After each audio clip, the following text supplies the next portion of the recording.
Morning kabayan. Yan. Ngayon uli ay bibiyahe tayo papunta ron sa Black kasi ngayon ay Sabado, October 4. Sasamba ako ngayon sa araw na ito. At tumawag na ako ng Uber, bali maghihintay ako ng Uber ngayon na paparating para sasakyan ko papunta ron sa Foxhole dito sa UK. Ngayon ay sobrang lamig ngayon kasi kagabi umuulan, kasi lagi naman umuulan dito pero mahina lang, tapos sasabayan pa ng lamig o klima ng dito sa bansang ito. Sobrang lamig, bali 4 degrees, sobra, nanginginig na naman yung kamay ko, pero paminsan-minsan nagiging 10, 12 yan, pero madalas 4, 5. Kaya ngayon, paparating na yung Uber. Hintayin natin, sasamba ako ngayon. Titignan ko kung ito na ata yung Uber. Yan, ito na.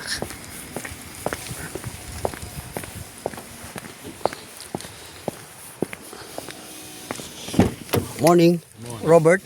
Foxhole. Yeah, thank you. You're right. Yeah, right. Very cold today. Last night, raining. Yeah.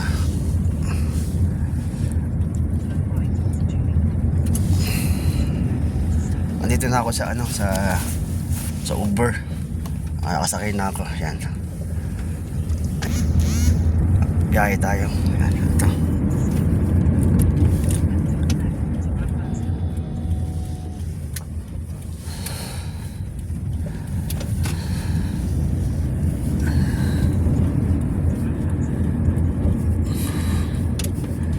Pag mga Sabado kasi walang, kahit na day off ng mga tao, pero mabilis lang ang biyahe kasi karamihan ng mga tao kasi nasa bahay muna. Mamaya pa sila mamimili, mga 10 o'clock ganun, saka sila lumalabas ng bahay.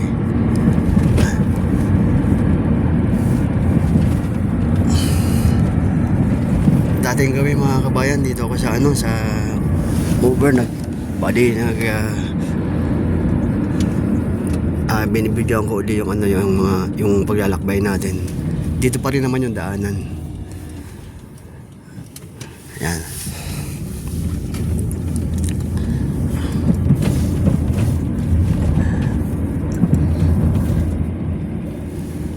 My friend, you're long time here in UK? You're living here in UK? Yeah. Okay. I always ride every Saturday Uber. Okay. I always ride. Okay. I go to church. Okay. Yeah. So every driver I met them, I give them 5 stars. Later I give you 5 stars later. Thank you. Yeah. But there's one driver before I talk. I don't give him my stars because you don't talk nice to the customers. You must always respect the customers. Yeah. Because how can you get the customers if you sometimes angry? There's one driver before I met. I don't know about when I go down. I told him the house, but where's the house? Where's the house? Like this, he's shouting at me.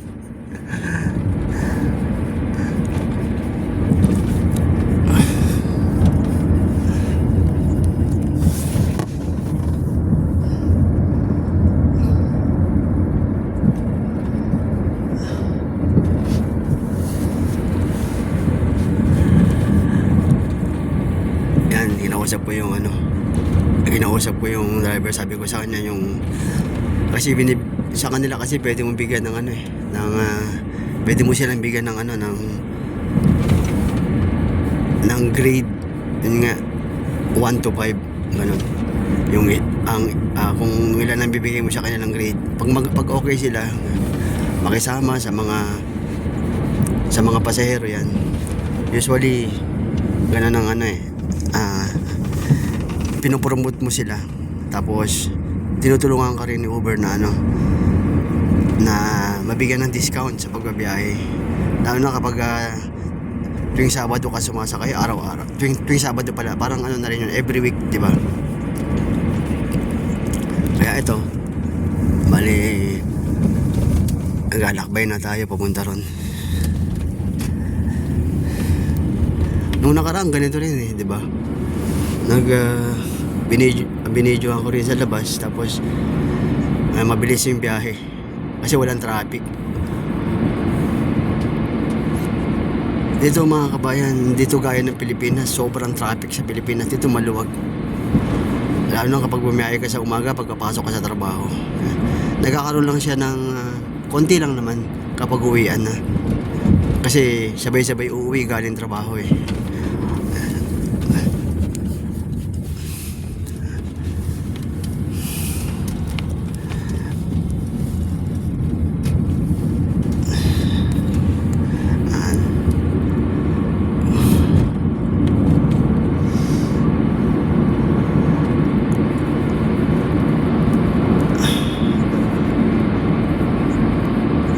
Mabilis pala yung ano no, yung pag sa video sa pagbabiyahe mabilis.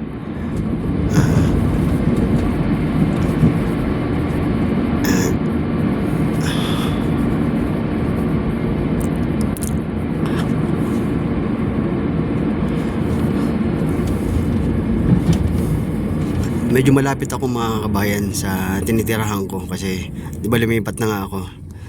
Dati nakatira ako sa Wolverhampton. Inaabot ng 30 minutes ang pagbabiyahe doon, malayo. Ngayon nung lumipat na ako dito sa Coastal Bilston, 10 to 12 minutes lang ang biyahe, mabilis. Lalo na kapag walang traffic, ang bilis ang biyahe. Uulitin ko lang mga kabayan ngayon ay October 4 Saturday. Yan. Nagbabiyahe na tayo siguro ang oras ngayon kasi kanina nung tumawag ako ng Uber, bali 7:10. Ngayon siguro nasa 7:15 na. Yan.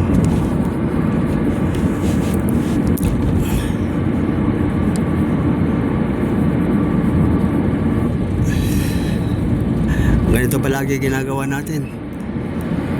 Tuwing Sabado, ayan, punta tayo ng ano. Kung makasamba nga rin ako ng ano ng Miyerkules, mas maganda rin kasi sasakay ako ng bus. Tapos gusto ko nga ano yun eh, gusto ko nga adventure yung ganun kasi minsan kasi umuwi na ako ng oras na. Siyempre magpe-prepare ka pa, babiyahe ka pa, pero kailangan natin gawin yun kasi alam naman natin, 'di ba, sa religion natin, sa Iglesia ni Cristo, kailangan natin sumamba ng 2 beses sa isang linggo. Ganon kami. Kaya nga pipilitin ko na makasamba ako ng Miyerkules para maganda, mabuo ko yung isang linggo. And mga kabayan, stop tayo ngayon. Okay yan, mandar uli. Tara, tignan natin.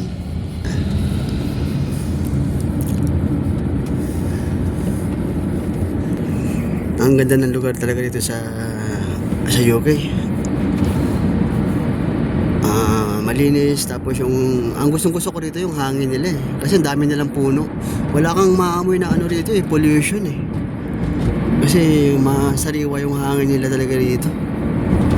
Wala kang ano. Yan ang gusto ko rito. Kaya maganda yung nasisingot mong hangin. Ganito talaga sila rito eh. Pinipreserve nila yung ano nila, yung nature nila. Kaya ganun.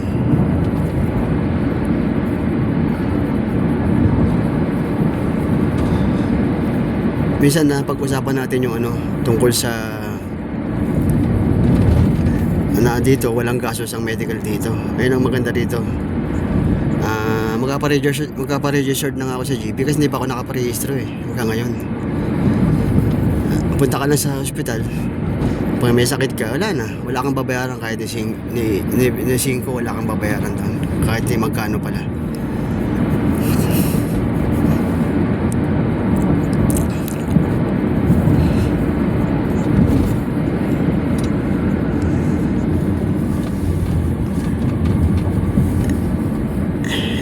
Nakakaano na tayo mga kabayan. Nakaka 10 minutes na yung biyahe natin. Kasi estimate ko lang kasi 12 minutes eh. Pero mali pala ang estimation ko.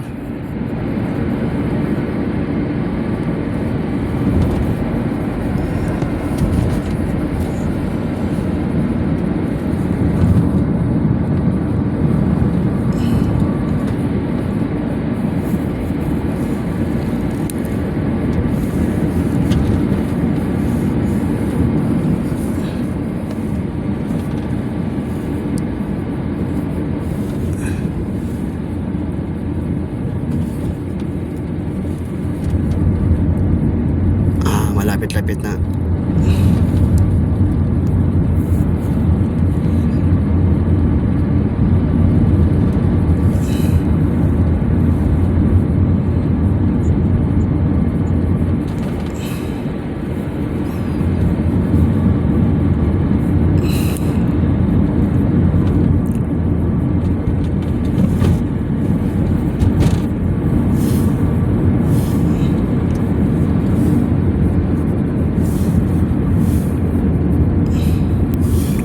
Susunod, pag sumakay ako sa kabila naman, doon ko i-angulo yung ano, sa kanan yung kasi lagi na lang ako dito sa kaliwa eh, para makita naman natin yung sa kabilang side.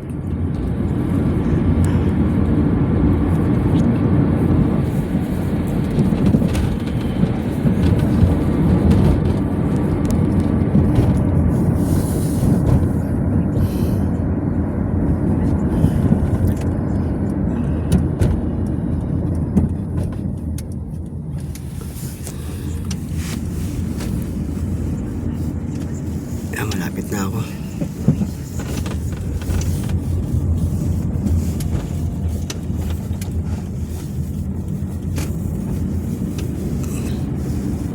Dito na tayo mga kabayan. Papasok na tayo.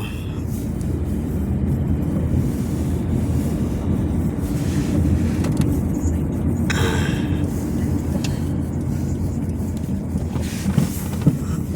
13 minutes. Malapit na. Ayan na.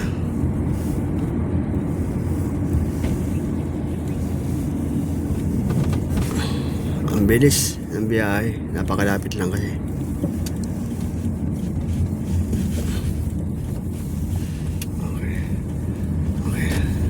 Okay. Stop now here. Okay. Thank you so much. You're welcome, brother. Okay. Thank you, my friend. Thank you. Okay. Bye-bye. Thank you. Dito na ako.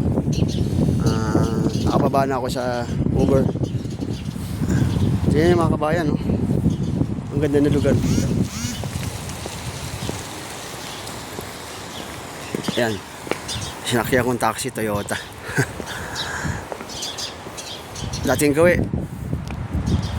Nakababa na ako mga kabayan. Bali, pupunta na ako doon sa ano, malapit sa pintuan nila. At mamaya-maya bubuksan na nila yan.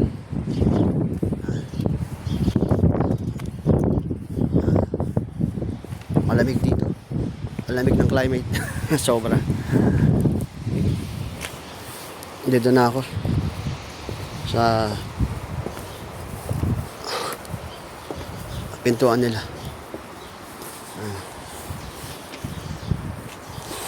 Balik tayo ulit muna. Dito muna tayo.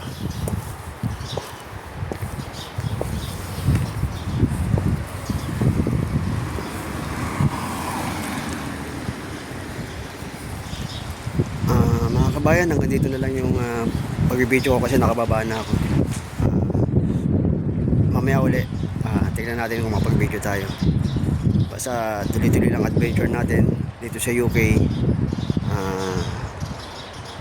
Subaybayan natin yung mga paglalakbay natin dito araw-araw sa bansang ito. Sige, good morning sa inyo. Maraming salamat. Hanggang dito na lang. Hintayin ko na lang yung silang bukas ng pintuan tapos papasok na ako. Good morning. Maraming salamat sa inyo. See you again next time. Bye-bye.